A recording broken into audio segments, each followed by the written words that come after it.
when God created man, he said, in a strange way, let us do man in our form, in our image.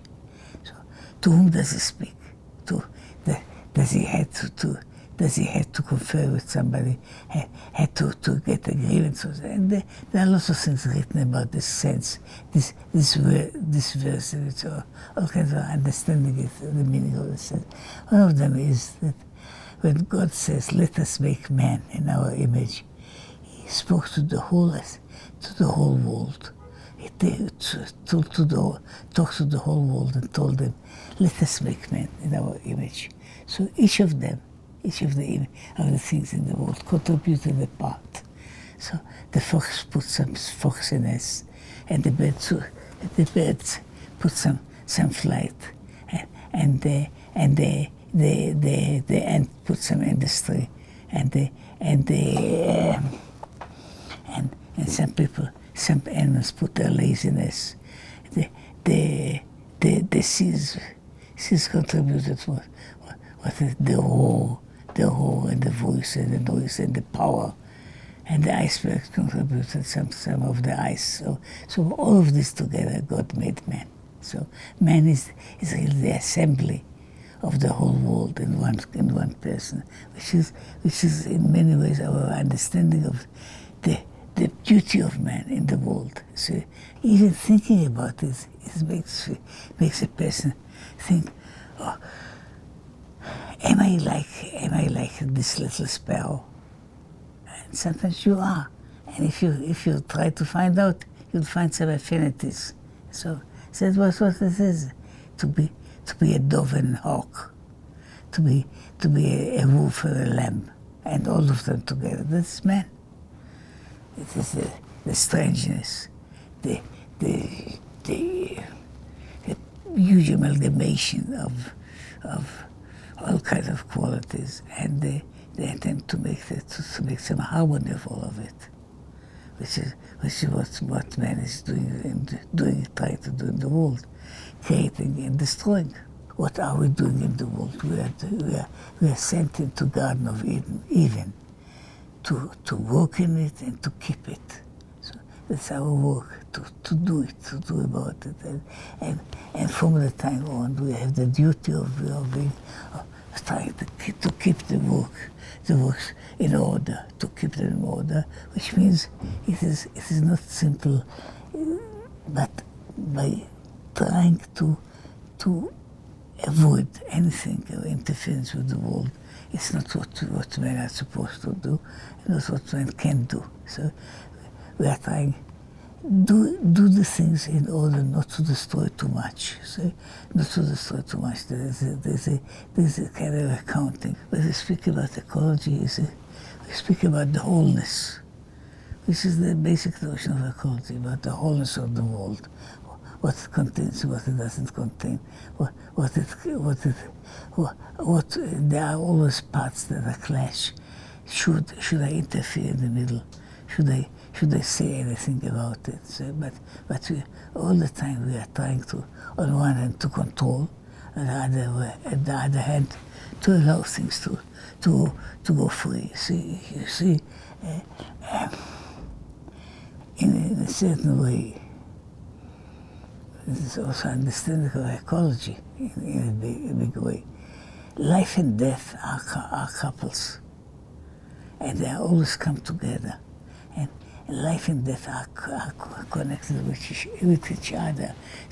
And you should understand it. It goes like this: you cannot make life without having some other portion of the world dying. So that is life. Which is one side of the thing. So the point is, do I just play with it? Do I play one against the other, or do I want to do something else? In our inner structure, in our social structure, in the way that we are born, in the way that we give birth, in the way that we are dying, all these things are part of what is the ecosystem. And how do all these things connect to each other? And it's a part of it is of thinking, a part of it is for dreaming, And another part is for doing things in the right way.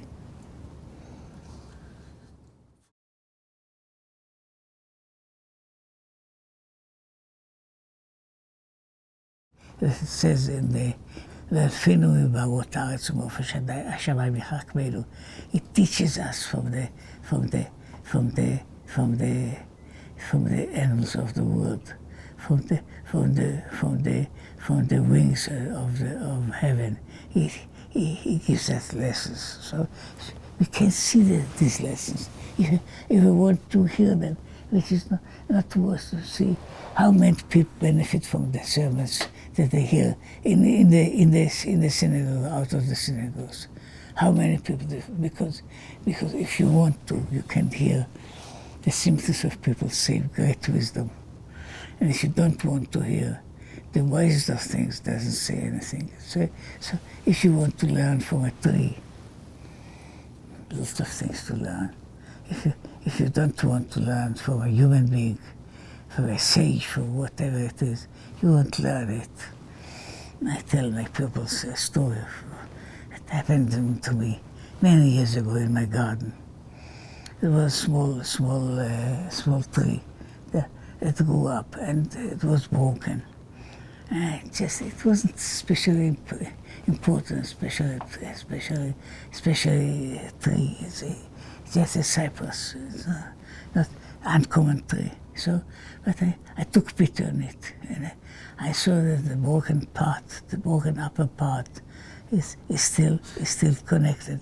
So I put it together very carefully, as a surgeon puts a broken limb, and I put scotch tape around it to hold it, and I left it, watered it and fed it. It seems that the wound healed, and the tree continued to grow. Now, I'm looking at this small tree that was about 1 meter tall, something like this. I see it is a giant tree that towers very much, many meters above my house. And I think about it, look, I took a pitiful broken tree. It wasn't a tree, it was just a beginning to grow. I did something with it, and see how big it grew. So what can you do with people? So I'll tell them, I sometimes show them this tree and tell them, you think that the tree remembers that when it was 1 year old, I made it. It was the subject of a surgery. The tree doesn't remember it, but it's good to see it and to learn from it, to see how the things go, how the things are. So, if you are interested, see the mathematics of anything climbing and the climbing plants that they climb. Some of them are right wingers, some of them are left wingers, but you cannot change them. I tried to, but they change themselves. So I don't know how, but they change themselves to wind up in the right direction. So it's one thing. And there is a mathematical relationship which each curl and the other. So there are lots of these things that you see in the smallest thing, how they go and how they are. It's possible not, I shouldn't say it, but one of the advices that I tell to a boy that goes to be married, take a small vehicle and put in it a seed, say, of any plant, and try to tend it. After you learn for a few weeks how to water it, how to deal with it, how to see if any leaf is not rotten, if the leaf is straight, if the thing is so straight, then you can possibly deal with a woman. Learning, you can do lots of learning. And you want to see beauty, you can see any amount of beauty, of wisdom, whatever it is. But you see, if you have to look at it, and if you look at it and you absorb it, you can find all whatever you want. You don't have to go to very, very fascinating books of theology. You can't have all your theology by watching hen and chicks.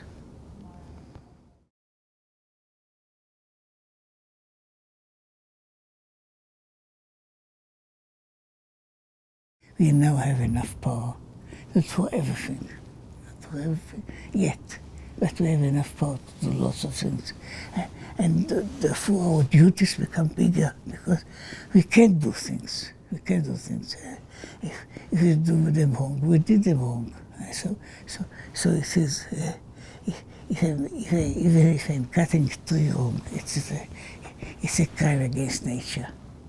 Sure, if I kill an animal, I kill a human being. So the problem is how to do it rightly, how to do it in the right and direct way it should be done. So we have to think about it. That one of the myriad of beauties that we have also to think about it. How do I, when the individual, the man, stand before nature, what should be our relationship? To give you two examples from the Jewish jurisprudence about that. See, one of them about a person asked the rabbi about is it legitimate to go hunting animals? And the rabbi is shocked and says, how can a Jewish person go and follow the profession of Esau to be a hunter? What does it mean that you derive satisfaction from chasing animals or from killing them? What kind of behavior is it? So that's one thing about hunting. Now, the other was a question about they used to make quilts and other things with feathers of animals. So the question was, can you pluck the feathers when the animal is alive? In some ways it is possible, beneficial for the result. And the other consideration was called the suffering of the animals. And the question was, in certain things, we say our needs takes precedence. The other side, I can say, it's not the right measure of doing things. Things should be the right measure and the right size. And the right size means that you shouldn't inflict more pain than is necessary. We should look at nature and think about it. What I am permitted to do and what I am not permitted to do. If I can't do it, certain things. Okay. That's what we are. We are standing not on the verses a certain book of Shulchan Aruch. We are standing across, say, an animal or vegetable, and we have to answer their questions. Say, this little. I know that's not. I'm not using the usual slang, the usual jargon, but say, if you bake a small green fresh potato, the potato will say, "What right do you have to kill me?" So it's not only about puppy animals, but it's why shouldn't you ask about a little potato as well? And sometimes the answer would be, it's a pity, but I have to eat also. You have to eat one thing, and I have to eat other things. So you have to yield for me, even though you possibly would like to be a longer beat potato like your father.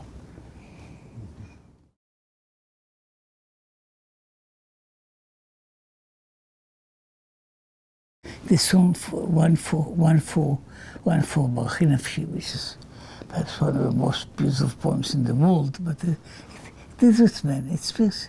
Men go to work every morning and go back from work. It deals with men as a part of the whole structure. See? So it's the beauty of the poetry there is encompasses the whole world, the little ones, the big ones, the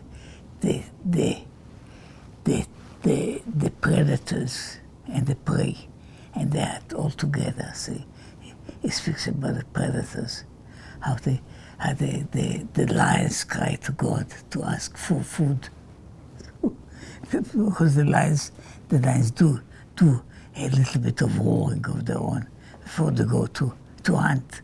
So the lions cry to and they also speak about sheep and about other animals that are the prey, and they all together live together. Harmony doesn't mean always quiet. Harmony doesn't always need. See that harmony is not made of sugar and sweets. Harmony is also made with all kinds of noise. See, harmony, as it is in good music, as it is in good art. Harmony is not a simple thing that makes everything is smooth and nice, and you can go fall asleep with it. Harmony is sometimes the things how the things are clashing, and somehow how they manage to live together, how they manage to live on. This is the big problem of harmony.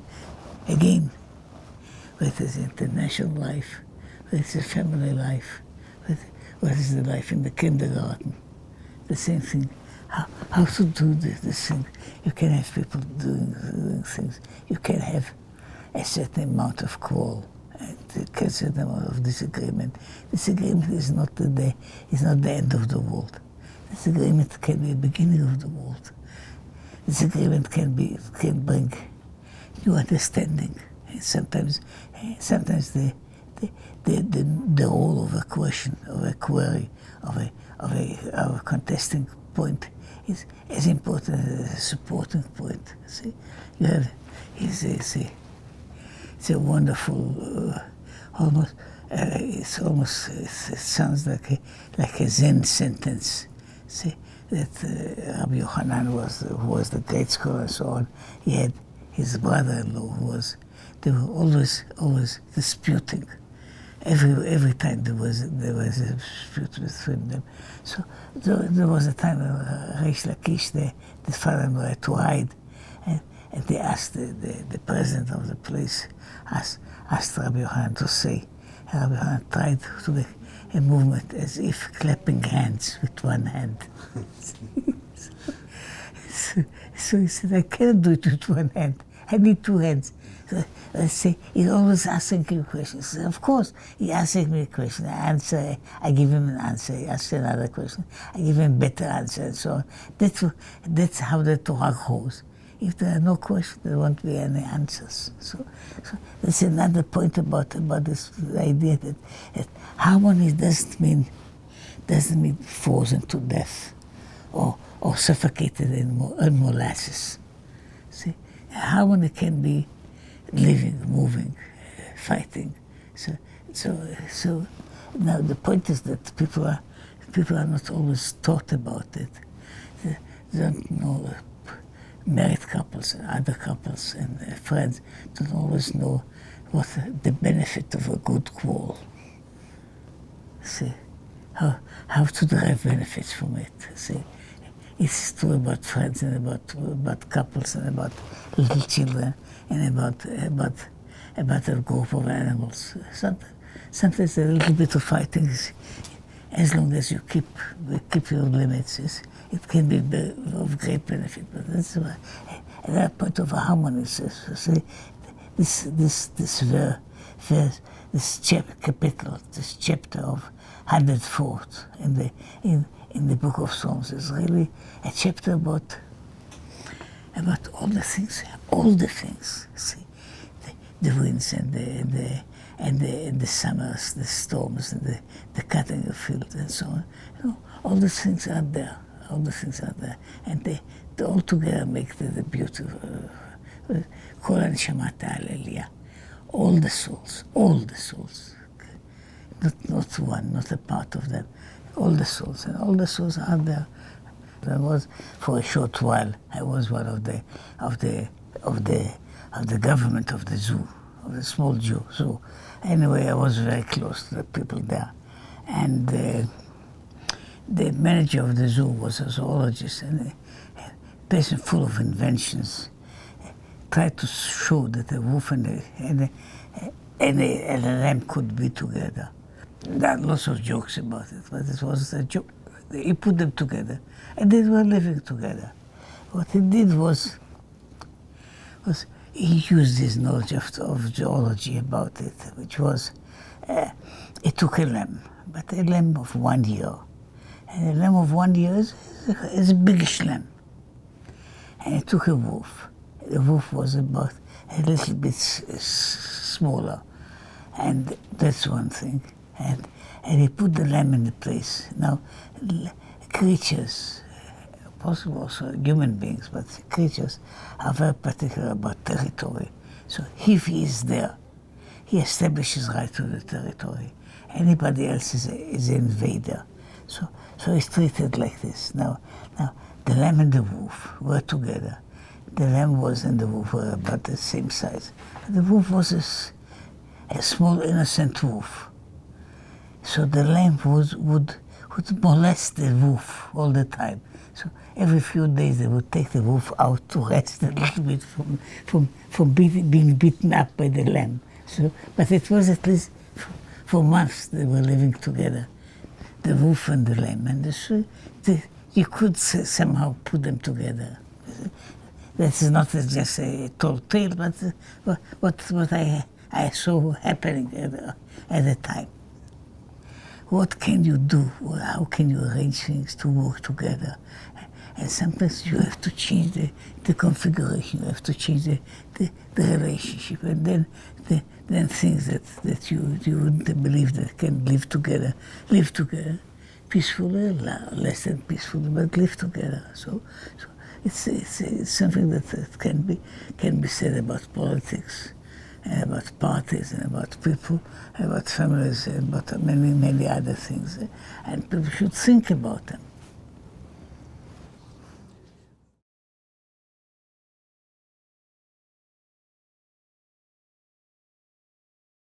The best of doctors goes to hell. טוב שברופאים. In the historically speaking, there were thousands of Jews that were doctors. More than that, many of the great scholars in the Middle Ages were doctors professionally. See, some of them are well known, like the Maimonides, that was famous as a doctor. But see, Rabbi Adin, the philosopher, the poet, was also professionally he was a doctor. And so there were many others. So they were involved with the state, with different ways of understanding what the state is not. The best of the doctors goes to hell. Yes. And there are all kinds of explanations. Some of them fanciful. Some of them are work of flattering to doctors. Some of them, for example, one of my explanations that I tell to nice doctors is that every doctor has a dilemma, and the dilemma is where to care first and foremost for the health of the patient, the health of the recovery, whatever it is, or should he consider the pain and the suffering. So, and it seems that this Talmudic saying that says best of doctors, it means a doctor that considers as a foremost consideration the patient's well-being, say the patient's good feeling. That doctor is not a worthy doctor, because the doctor should be mainly faithful to his faith, to his duty. And the duty is to do certain things, even when they are hurting. If you are not doing so, you are going to hell. So it's another explanation of why the good doctors go to hell. There are also other reasons for that.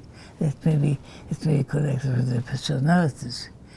how they do things, but all in all, it is again a consideration. It's on one hand to say that doctor has to right to be a doctor. There's a religious, you can't say that as many religions said that using medicine is against nature and against God. So you see, if medicine is a part of nature, as any other part of nature. So you do it because not using anything extraordinary, extra out of the limits of those things. But basically, that you are doing things within the right limits. So your duty to heal is the duty to treat the world and treat the nature not as an enemy. See, when we do a small thing like a small injection of penicillin to kill a malady, so we are making what we call interspecies fight. The virus against the microbe. Now, and for the time being, we are in the side of the virus and not of the microbe. But we are interfering in this world. In fact, somebody, not a Jew, once spoke about it. It says that is the same thing that doesn't say that the person is either invents a new kind of vegetables or invents a new kind of medicine. Is against nature. It's like to say that the brightest light were against the laws of gravity. The plane flies by the laws of gravity. It manipulates the laws in a way that you can use them to fly, not only to stay on the earth. So that's the idea of what a doctor does, what an agriculturist does, what a person going in the street who does is usually what are the best ways of doing, not destroying things. How you can do them, manage them, move them in the right way, and the right way is a lot of considerations. The considerations can go from one world to another, or again and again about what's the right way of doing it. And that which is basically the main idea of everything in religion which is to find what is the right way. As it says, "Asita yashar v'atov," you do the right and the righteous thing. So what is the right and the righteous? You may answer, the whole Torah is written about it. You go and learn it and do it properly.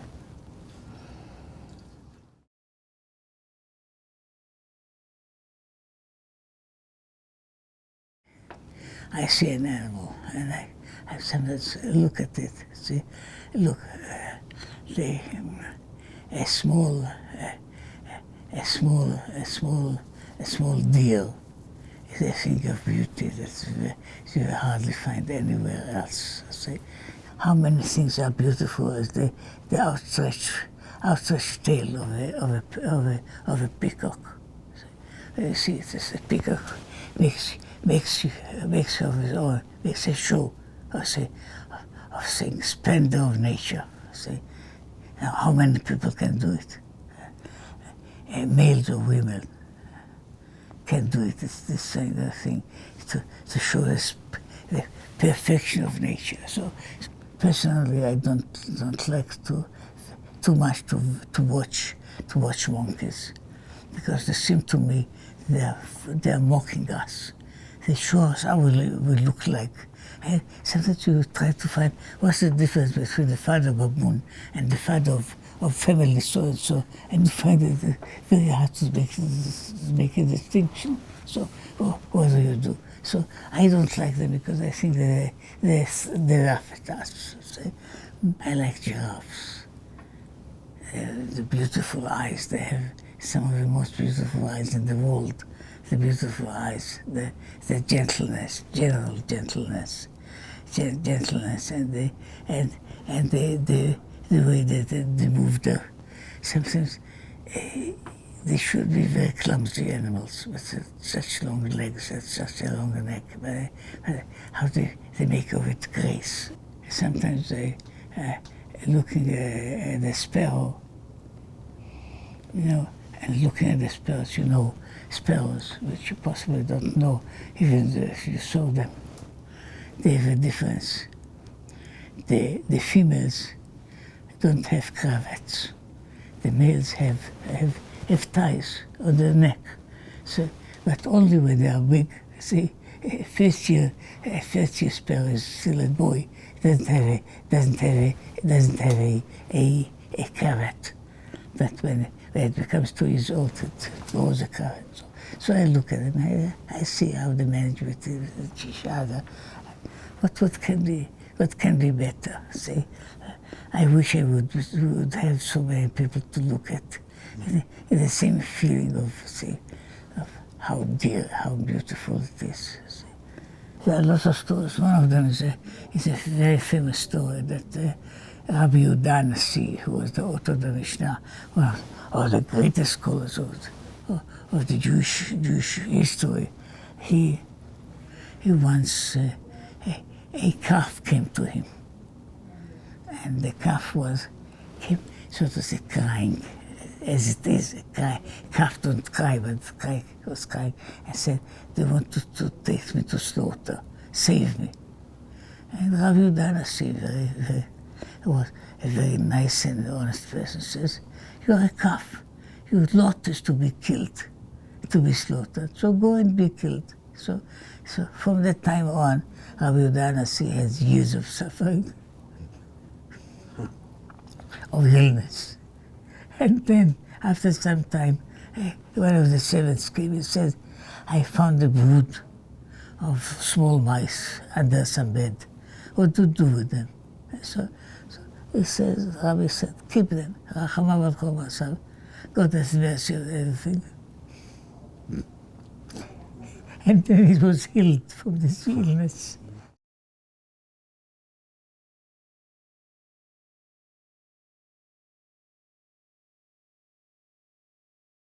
Nature, we usually say, that the word nature, whether it is in Latin or it is in Hebrew, it means the imprint, the usual thing. Now, the usual thing, which is going usually, is a form. Is a form. And that's what I understand in Hebrew with teva and tvia, which is making a form of things. A miracle is always breaking the form. This is the idea of a miracle. Now, there are, to be more exact, there are miracles like the miracle of Purim and many other miracles in our time that are not breaking nature. They are working within nature and in a completely natural way. So a miracle is really defined and discussed as about the ability or the quality of covering up this thing. But basic notion of miracle is not just being unnatural or against nature, but being something that is manifestly purposeful. Because nature as such doesn't seem to have any special purpose. The tree grows as it grows, and the lion kills as it kills, and a human being goes in its way, occurring in its way, all of them simply like this. Now that's what we call miracles in nature generally. But we speak also about miracles that are working in a way, destroying the structure of nature, which is a structure, which nature is basically just a structure. When we say something is natural, we don't say, in fact, that's good or bad, but we say that it is structural.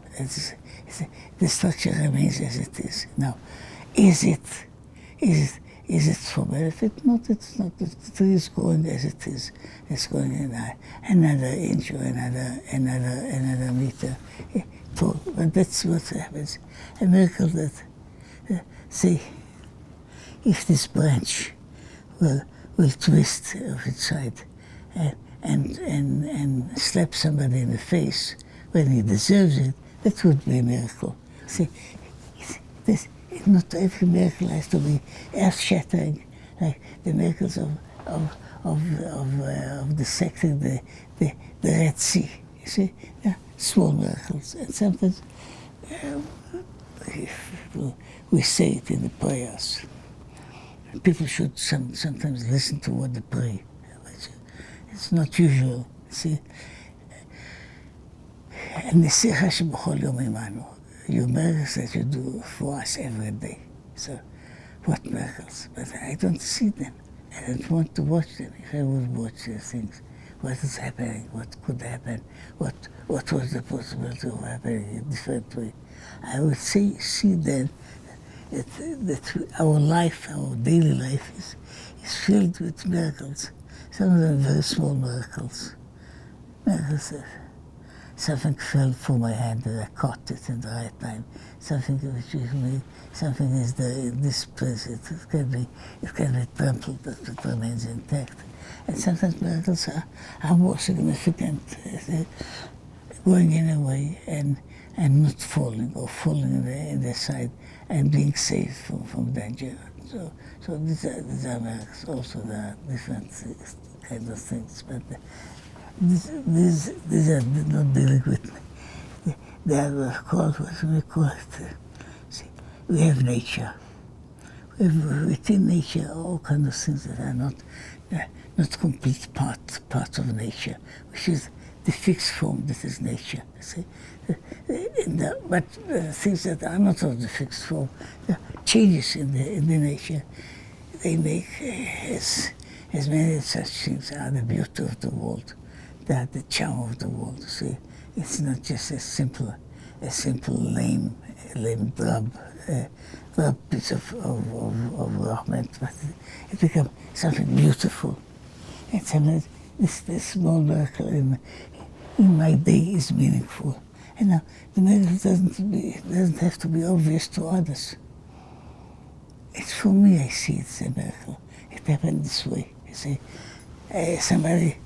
See, I remember this as a memory. Sometimes somebody smiles. It's a small miracle. See, but some people can make a world shine with a smile. Some can make the world shine with a word or with a small deed. And sometimes it happens to me in a way when I didn't break my leg in a nasty fall. So miracles are interwoven in the world, but not in the way that they come always with a flag and announce themselves. Sometimes come quietly and go quietly, and we can say generally, okay, your miracles that do to us every day, every hour, every minute.